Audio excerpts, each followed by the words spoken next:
Bismillahirrahmanirrahim. Assalamualaikum warahmatullahi wabarakatuh. Alhamdulillahirabbil alamin. Wassalatu wassalamu ala asrofil anbiya'i wal mursalin wa ala alihi wa ashabihi ajmain. Saudaraku sekalian, Allah Subhanahu wa Ta'ala telah berfirman di dalam Al-Quran di surat An-Nas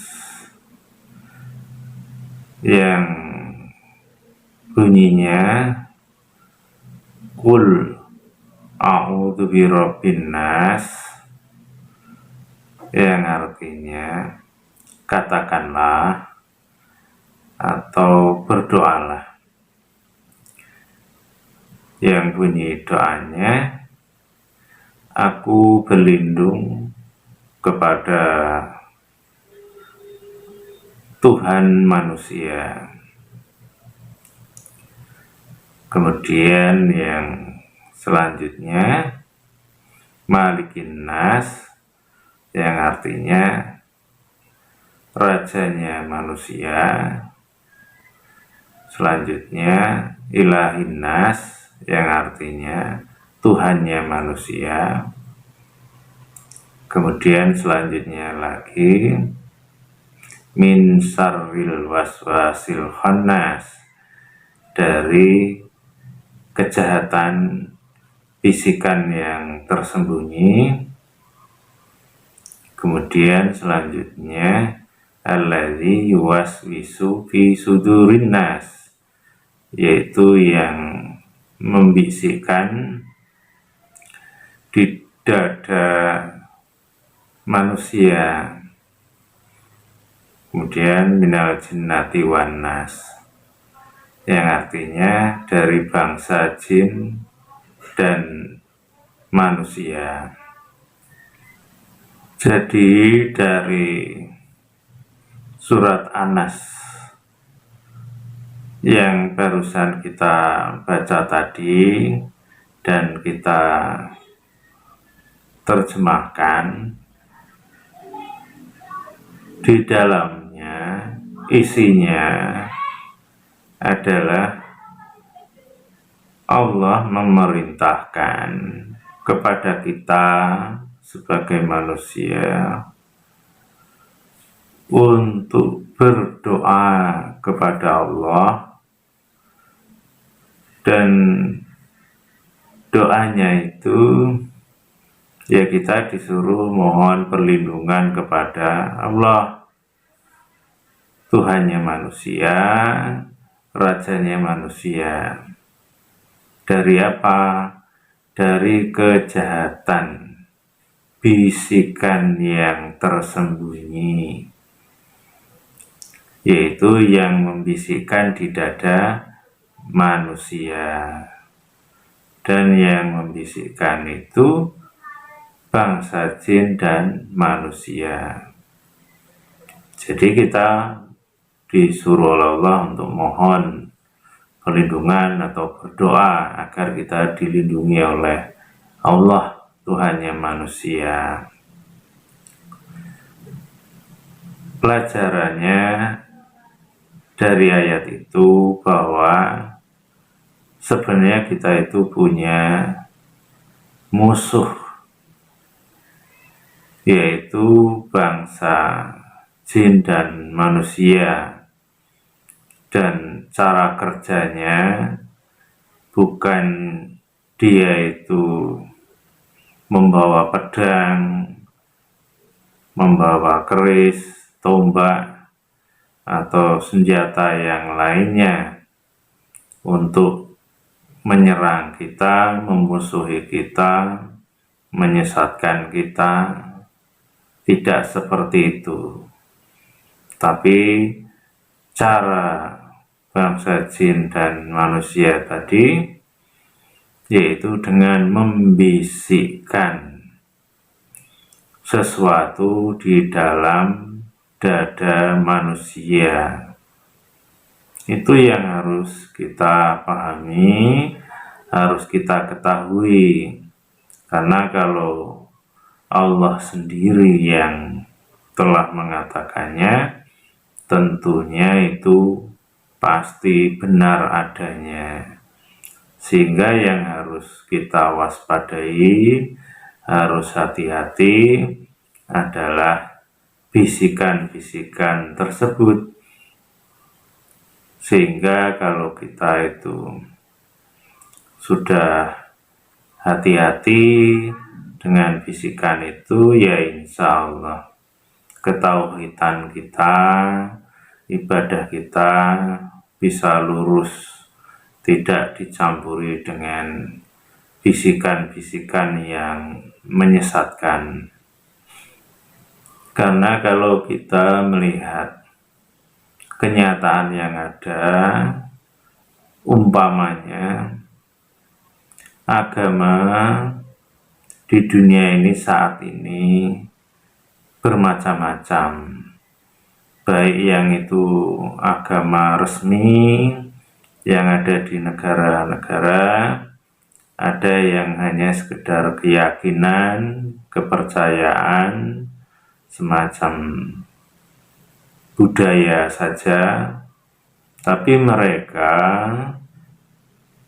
meyakini bahwa apa yang mereka lakukan itu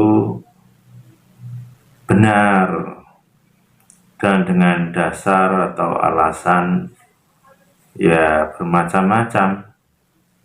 Ada yang dari gurunya, kiainya, atau orang-orang dulu, dan mereka mendapatkannya juga bermacam-macam.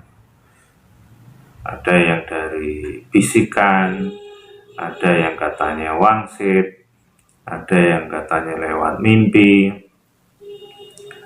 dan macam-macam. Dan itulah yang harus juga kita waspadai, karena mereka meyakini apa yang dia dapatkan itu benar, padahal sebenarnya mereka tidak tahu. Karena yang membisikkan itu siapa, yang memberi wangsit itu siapa, yang memberi lewat mimpi itu siapa, sebenarnya mereka tidak tahu persis. Dan itulah setan itu licik, setan itu lihai, dia mengetahui pikiran manusia, dia mengetahui isi hati manusia, apa yang dipikirkan, yang dikatakan dalam hati, setan itu sangat tahu. Sedang kita tidak tahu setan itu bagaimana cara menggodanya, wujudnya, kapan, di mana, kita tidak tahu sebenarnya. Maka kita harus waspada, hati-hati. Tapi paling tidak setelah Allah memberi penjelasan di dalam surat An-Nas tadi, ternyata cara kerja setan tadi, dia membisikkan sesuatu di dalam dada manusia. Nah, ini yang harus kita ketahui, karena kalau kita tidak memahami dengan baik, maka yang terjadi bisa seperti orang-orang yang dulu, orang-orang yang lain di sekitar kita yang punya keyakinan, punya pemahaman yang di luar agama Islam, dan mereka merasa yang dilakukannya itu, yang diimani itu benar. Tapi jangan dikira kalau sudah orang Islam itu lepas dari godaan setan yang selalu menggoda manusia, ingin menyesatkan semua manusia. Jadi orang Islam pun, orang yang beriman pun digoda oleh setan tersebut, dan banyak cara untuk menggoda manusia, baik yang sudah taat atau yang sedang atau yang tidak taat, semuanya digoda. Orang yang berilmu atau orang yang kaya atau orang yang ahli ibadah, semuanya digoda. Dan itu yang harus kita ketahui.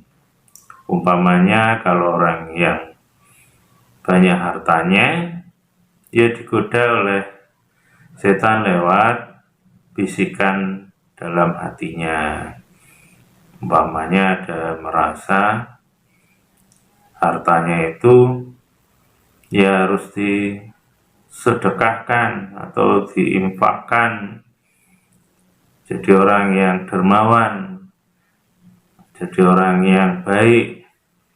Setan paham itu, maka dibisikkan hal-hal yang sepertinya islami, sepertinya itu amal soleh, tapi diselipkan ya karya umpamanya, dan umpamanya dibisikkan agar kita itu selfie, agar dimasukkan ke medsos, ke grup-grup WA ataupun Facebook dan lain sebagainya, tanpa terasa. Karena setan ya cerdas, calak, licik tadi, dengan alasan ini untuk dokumentasi, dengan alasan agar ini bisa menjadi contoh yang lain. Padahal setan itu sedang menjebak. Awalnya seperti itu, nanti lama-lama dia menyelipkan di situ agar manusia itu ria, ujub, dan sombong. Tanpa terasa nanti akan ke situ. Jadi semacam digiring dulu, dikasih sesuatu yang manis, menyenangkan, baik, tapi lama-lama bisa ke yang lain, yang menyesatkan tadi, karena tahu kelemahan manusia. Setan itu, manusia itu senang dipuji, senang dihargai, senang dihormati. Bukti senangnya itu setan paham manusia itu kalau dihina marah, kalau tidak dihargai tersinggung, kalau dicela juga tidak terima, sehingga diberilah sesuatu yang agar orang lain itu ya menghargai, kagum, menyenangi, dan lain-lain sebagainya. Nah, ini yang harus kita pahami. Dan cara setan membisikkan itu memang bermacam-macam. Ada yang cuman kayak rasa saja, rasanya pengen begini begitu. Ada yang mungkin mendengar suara bisikan. Nah, ini mungkin kelasnya sudah agak lumayan tinggi, dan kalau yang tidak paham tadi bahwa itu kerjaan setan atau jin tadi, dianggap itu kalau sudah dengar bisikan ini sudah kelas wali, kelas orang soleh umpamanya. Nah, ini harus hati-hati, karena itu jebakan setan tadi, sehingga bisikannya bisa saja kamu kelasnya sudah tinggi, sudah tingkat wali, terus nggak perlu ibadah sholat umpamanya. Ini hanya umpama, yaitu cara kerja mereka. Dan juga kalau kita sudah meyakini bahwa bisikan itu umpamanya di dalam pikiran ini malaikat, ada yang menganggap ini Tuhan, ada yang mengatakan ini guru yang gaib, guru atau wali yang selalu membimbingnya, atau yang lainnya lah.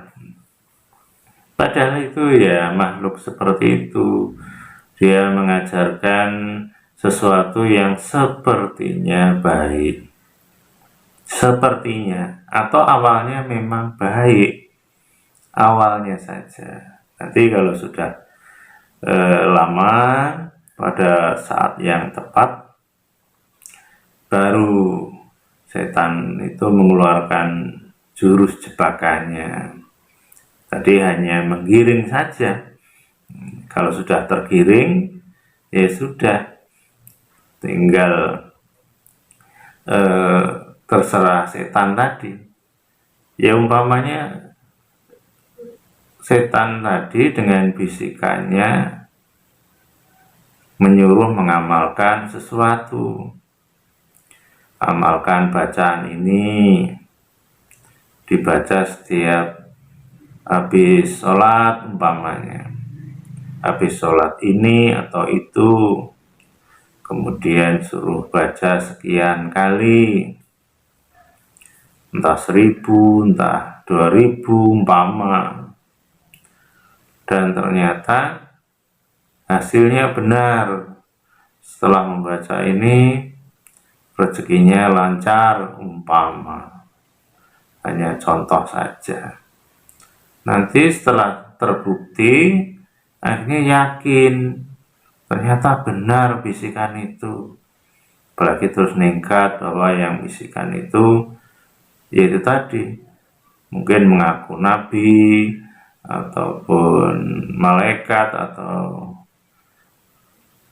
orang soleh yang dulu atau gurunya.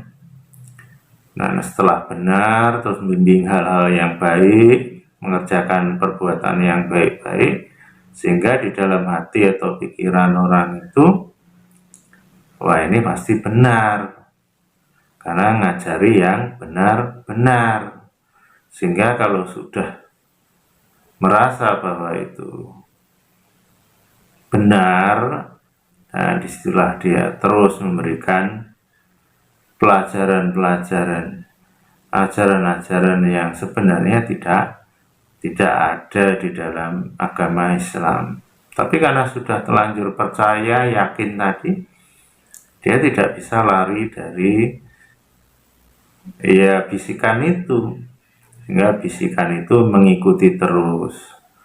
Sehingga ada yang mungkin merasa setiap hari diikuti oleh Rasul umpamanya, padahal sebenarnya ya kena jebakan bisikan-bisikan itu. Dan bisikan itu ya bisa mengenai orang-orang yang menurut manusia dia itu soleh, dia itu kelasnya tinggi, ulama atau syekh atau apa. Padahal ya itu tadi, setan itu akan menggoda manusia jenis apapun, dengan cara apapun. Dan makanya hati-hati kalau ada yang merasa mendapat bisikan. Apalagi bisikan itu juga ada yang membisikkan jangan diceritakan oleh orang lain.